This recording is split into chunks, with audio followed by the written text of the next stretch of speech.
बिस्मिल्लाहिर्रहमानिर्रहीम। जब कई दिनों तक नौकर काम पे ना आया तो मैंने बाहर के कामों के लिए अपने भांजे को बुला लिया।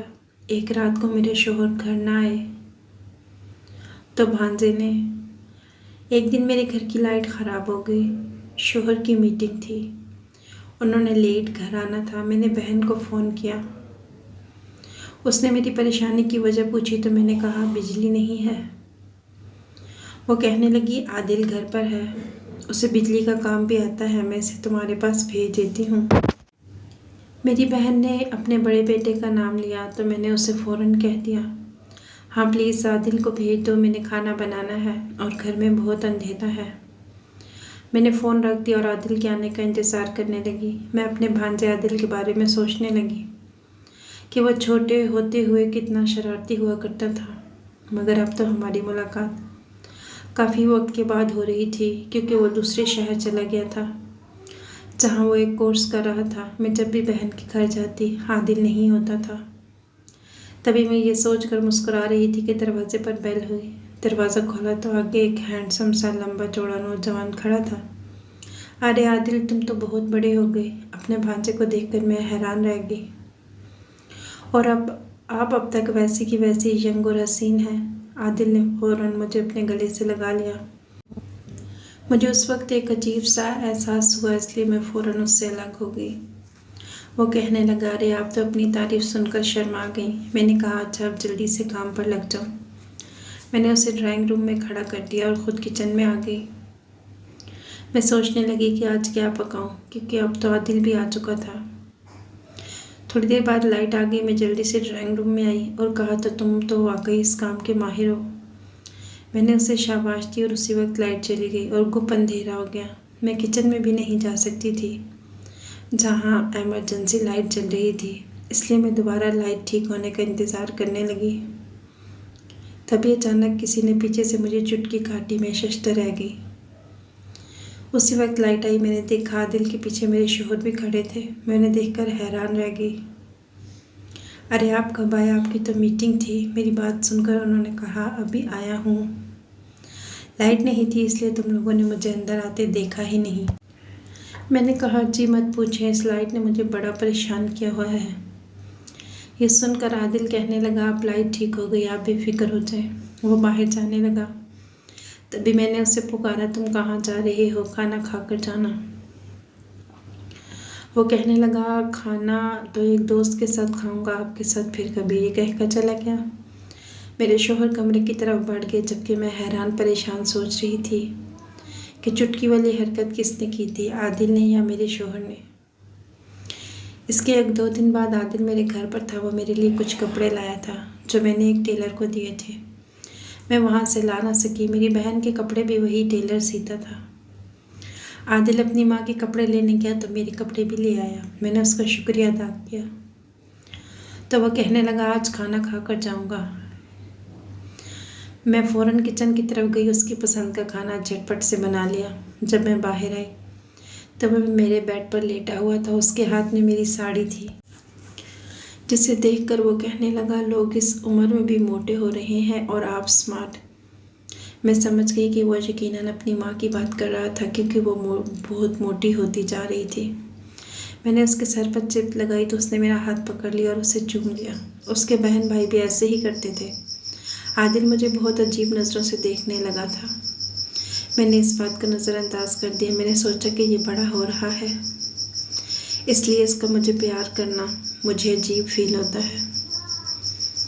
मैं शीशे के सामने जाके अपने बाल ठीक करने लगी। मैंने खाना बना लिया था, सोचा कि अभी तैयार हो जाती हूँ।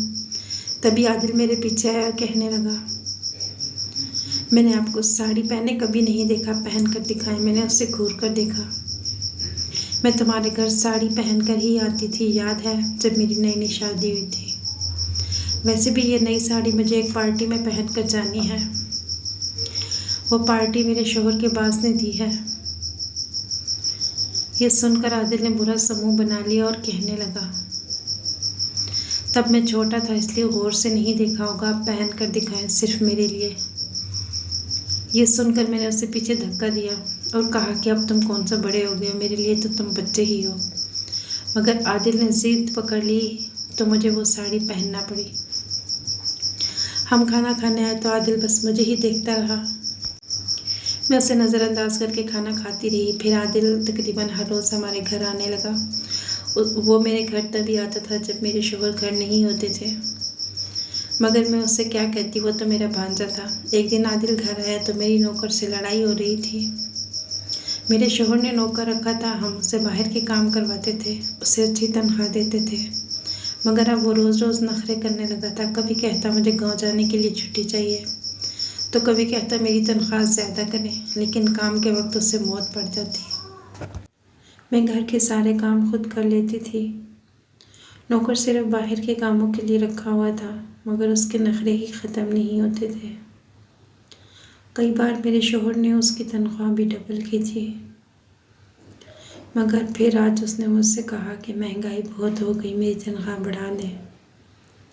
ये सुनकर मुझे गुस्सा आ गया। मैंने उससे कहा मैं तुम्हारी रोज़ रोज़ की फरमाइशों से तंग आ गई, तुम ये नौकरी ही छोड़ दो। वो मेरी मिन्नतें करने लगा। तब आदिल आ गया। उसने ये सुना तो नौकर की पिटाई कर दी। आदिल तुम बीच में मत पड़ो, यह हमारे घर का मामला है। मैंने आदिल को रोकना चाहा, मगर आदिल ने नौकर को भगा दिया और कहने लगा ऐसा घटिया नौकर रखने की ज़रूरत ही नहीं, इसकी जगह मुझे बुला लिया करें, मैं आपका हर काम कर दिया करूँगा। मैंने आदिल के सामने पानी का गिलास किया। आजकल के बच्चे भी बहुत जल्दी गुस्से में आ जाते हैं। मैं खुद ही नौकर से बात कर ली थी, मगर उसने मेरा नौकर ही भगा दिया, और अब वो मेरी खातिर नौकर बनने को भी तैयार था। आदिल इसको छोड़ो, मैं अपने शौहर से कहूँगी, वो मुझे नया नौकर रख देंगे। तुम अपनी तालीम पर तवज्जो दो, आदिल कहने लगा। मैंने अभी एक कोर्स मुकम्मल किया है, इसका रिज़ल्ट आने तक मैं फ्री हूँ। तब तक आपको नौकर बनने को तैयार हूँ, वो भी फ्री में। ये कहकर वो हंसने लगा। लेकिन आपने ये बात माँ से नहीं कहनी। आदिल की बात सुनकर मैं चौंक गई। वो क्यों? वो मेरी माँ है ना, उन्हें अच्छा नहीं लगेगा उनका बेटा किसी का नौकर बन जाए। ये सुनकर मुझे हंसी आ गई। उस दिन के बाद मैंने आदिल से कहा जब फ्री हो आके बाहर के काम कर दिया करे, मगर इस दौरान मैंने अपने शौहर से कह दिया वो मुझे नया नौकर तलाश कर दे। मैं नहीं चाहती थी कि आदिल नौकरों वाले काम करे। ये बात मेरे शौहर को भूल गई है, शायद अभी तक नौकर नहीं मिला था। आदिल बेचारा काम करता रहा। एक दिन मैं फ्री थी तो सोचा बहन के घर चली जाती हूँ। वहाँ गई तो बच्चे मुझे देखकर खुश हो गए, लेकिन आदिल घर पर नहीं था। बहन कहने लगी आदिल घर नहीं है, पता नहीं कहाँ सारा सारा दिन आवारा फिरता है। कोर्स मुकम्मल कर लिया है तो पढ़ाई से खुद को आज़ाद समझ लिया। मैंने अपने शौहर से कल भी कहा इस लड़के का पता करें, यह सारा दिन कहाँ छुपा रहता है। मैंने कहा आदिल ने तुम्हें कुछ नहीं बताया। मेरी बहन चौंक गई।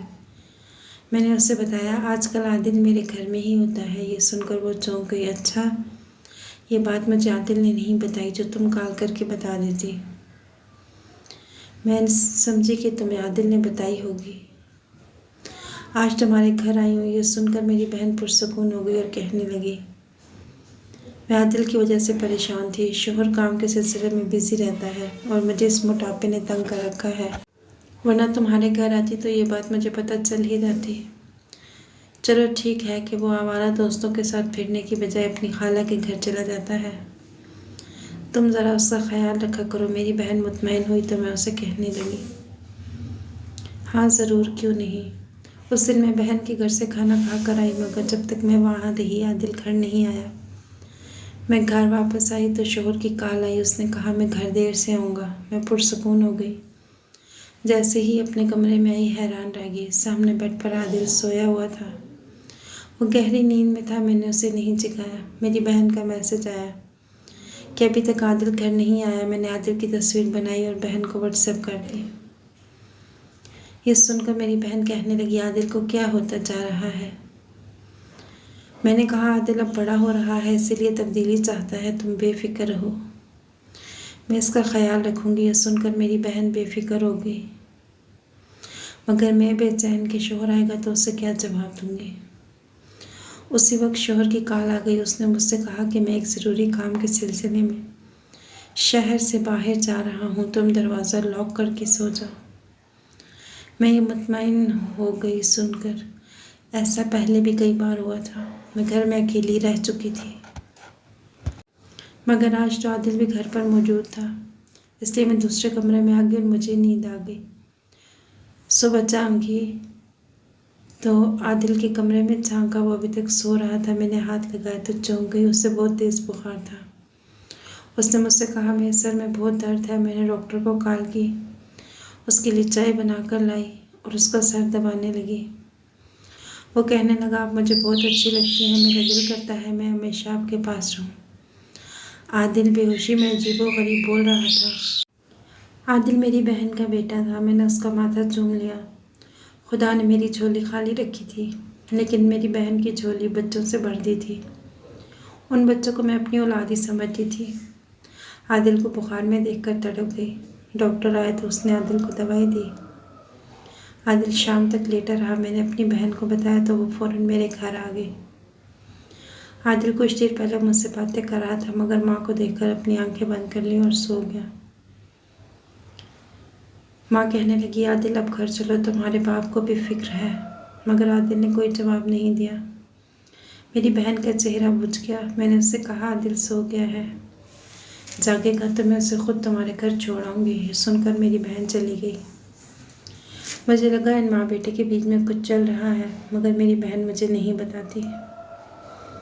मुझे हैरत हुई कि माँ के जाते ही आदिल ने अपनी आंखें खोल दी और मुझसे कहा, मेरे सर दबा दे।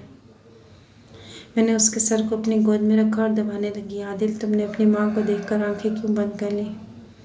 आदिल कुछ देर खामोश रहा। मैंने इस्रार किया तो कहने लगा, माँ मुझसे खुश नहीं। उसे लगता है मैं जो बड़ा हो रहा हूँ बदतमीज़ हो रहा हूँ। वो अब्बू के सामने मेरी बेइज्जती करती है, इसलिए मैं घर जाना नहीं चाहता। आदिल की बात सुनकर मैं चौंक गई। मेरी बहन तो बहुत अच्छी और पढ़ी लिखी माँ थी। वो ये बात जानती थी कि बच्चों के साथ कैसा बर्ताव करना था। मैंने आदिल से कहा, वो तुम्हारी माँ है और तुम्हारी परवाह करती है। वो चाहती है कि तुम अपना कीमती वक्त ज़ाया मत करो। यह सुनकर आदिल ने बुरा सा मुँह बना लिया और कहने लगा, दूसरों के सामने मेरी बेइज्जती करना उन्हें पसंद है। क्या वो ये मेरी परवाह करती हैं? आदिल की बात सुनकर मैं समझ गई, दोनों माँ बेटे के बीच में कोई गलत फहमी हुई है। मैंने सोचा मुझे इनके आमने सामने बैठकर बात करनी चाहिए, क्योंकि आदिल बच्चा था, वो बिगड़ सकता था, लेकिन मुझे बात करने का मौका न मिल सका। अगले दिन आदिल तो चला गया, मगर मेरा शौहर आ गया। वो कहने लगा, मुझे कुछ हफ्तों के लिए शहर से बाहर जाना है। तुम चाहो तो अपनी बहन के घर रह सकती हो। ये सुनकर मैं उदास हो गई। मैंने कहा, आप हद से ज़्यादा मसरूफ़ हो गए, मुझे बिल्कुल वक्त नहीं देते। मेरे शौहर ने कहा, ये कुछ दिनों की बात है, इसके बाद तुम्हारे लिए एक सरप्राइज़ है। मैंने बहुत पूछा, लेकिन उसने नहीं बताया और चला गया। उसके जाने के बाद मैं सोचने लगी कि कुछ दिन के लिए अपनी बहन के घर चली जाती हूँ, वहीं रह लूँगी। मगर आदिल घर आ गया और कहने लगा, जब तक आपके शौहर वापस नहीं आते मैं आपके पास रहूँगा। मैंने उसे मना करना चाहा, मगर मैं जानती थी कि वो बहुत ज़िद्दी था, बात नहीं मानेगा, इसलिए चुप हो गई और सोचा कि आदिल कुछ दिनों बाद खुद ही चला जाएगा, तब मैं अपनी बहन के घर चली जाऊँगी। मगर वो मेरे बहुत करीब आ चुका था, उससे मेरे घर में रहना अच्छा लगता था। वो भाग भाग कर मेरे घर काम करने आता था। मैं जो भी कहती वो फ़ौरन कर देता। जब भी उसकी माँ का जिक्र आता वो बदमज़ा सा हो जाता। उस दिन भी मेरी बहन की कॉल आई। वो आदिल से बात करना चाहती थी, मगर आदिल ने दूर से ही इशारा कर दिया और कहा कि माँ से कह दे मैं इधर नहीं, किसी दोस्त के घर हूँ। मैंने उसकी खातिर अपनी बहन से झूठ बोल दिया। वो खुश हो गया और मेरे गले लग गया। कहने लगा, आप बहुत अच्छी खुशबू लगाती हैं। ये सुनकर मैंने उससे कहा कि ये खुशबू मैं तुम्हें ही गिफ्ट कर दूँगी। वो मुझे कहने लगा, आप मुझे बहुत अच्छी लगती हैं, काश आप मेरी हो जाती। ये सुनकर मैं चौंक गई और आदिल को खुद से अलग कर दिया। आज उसने एक अजीब बात कर दी थी। मैं किचन में आकर खाना बनाने लगी। इसी दौरान आदिल के दोस्त का फ़ोन आ गया। वो अपने दोस्त के साथ कहीं चला गया कि मैं शाम तक आऊँगा, तब हम दोनों एक मूवी देखेंगे। मैं चुप खड़ी रही। जो ही वो घर से निकला, मैं अपनी बहन के घर चली गई और उससे उसकी अजीबोगरीब हरकतों के बारे में बता दिया। मैंने उससे कहा, तुम आदिल की माँ हो, इसलिए तुम्हें ये सब सुनकर बुरा लगेगा। मगर मैं काफ़ी वक्त से ये सब नोट कर रही थी, आज बताने का हौसला कर ही लिया। ये सुनकर मेरी बहन कहने लगी, मैं आदिल की माँ नहीं। ये सुनकर मेरी आंखें फटी की फटी रह गई। ये क्या कह रही हो? मेरे पूछने पर वो कहने लगी, हाँ ये सच है। आदिल मेरा बेटा नहीं और ना ही तुम्हारा भांजा है। तुम्हें याद है शादी के बाद हम हनीमून बनाने शुमाली इलाके जाट में गई थी? मुझे सब याद आ गया। मैंने कहा, हाँ याद है, लेकिन इसका आदिल के साथ क्या ताल्लुक? वो कहने लगी, दरअसल आदिल हमें वहीं मिला था। उसकी माँ एक हादसे में मर चुकी थी और ये सड़क पर पड़ा रो रहा था। उसे देखकर मैं रुक गई और सीने से लगा लिया। हम इसे अपने होटल में ले आए। हमने फैसला किया कि इसे हम पालेंगे, मगर मेरे शौहर ने कहा, अगर हम अभी घर वापस ले गए तो ये मेरा बेटा नहीं कहलाएगा। जब ये बड़ा होगा तो लोग इसे बता देंगे कि ये हमारा बेटा नहीं था, बल्कि हमने इसे सड़क से उठाया था। यह सुनकर मैं चौंक गई। शोर से पूछा, हमें क्या करना चाहिए? तब मेरे शोर ने कहा, सबको बता देता हूँ, तुम यहाँ आकर उम्मीद से हो गई और डॉक्टर ने लंबे सफ़र से मना किया है, इसलिए हम वापस नहीं आ रहे। जब डिलीवरी का वक्त करीब आएगा तो हम सबको यही बताएंगे कि तुमने इस बच्चे को जन्म दिया था और ये हमारा बच्चा है। ये कहानी सुनकर मैं चौंक गई। मुझे याद है आप भी तुमने ये बात ऐसी कही थी, मगर मैं तुम्हारी बहन थी, मुझे तो सच बता सकती थी। मैंने उसे शिकवा किया तो वो कहने लगी, मेरे शौहर ने कहा था कि इस बच्चे को कभी इस बात का पता नहीं चलना चाहिए कि ये हमारा असल बेटा नहीं और ये राज हम दोनों के बीच रहना चाहिए। ये सुनकर मुझे समझ आ गई कि मेरी बहन ने अपने शौहर के डर से मुझे ये बात नहीं बताई। आदिल मेरा भांजा नहीं था, इसीलिए वो मुझसे ऐसी बातें करता था, मुझे अच्छा नहीं लगता था। मैं शौहर के आने तक अपनी बहन के घर ही आदिल मुझसे खफा रहा, मगर उसके लिए यही बेहतर था। मेरे शौहर वापस आए तो उसने मुझसे कहा, हम ये मुल्क छोड़कर दुबई जा रहे हैं। ये सुनकर मैं बहुत खुश हो गई और आदिल मुझसे हमेशा के लिए दूर हो गया। बेशक सगा भांजा हो या भतीजा, आजकल का ज़माना ऐसा है कि पर्दे को कायम रखना चाहिए।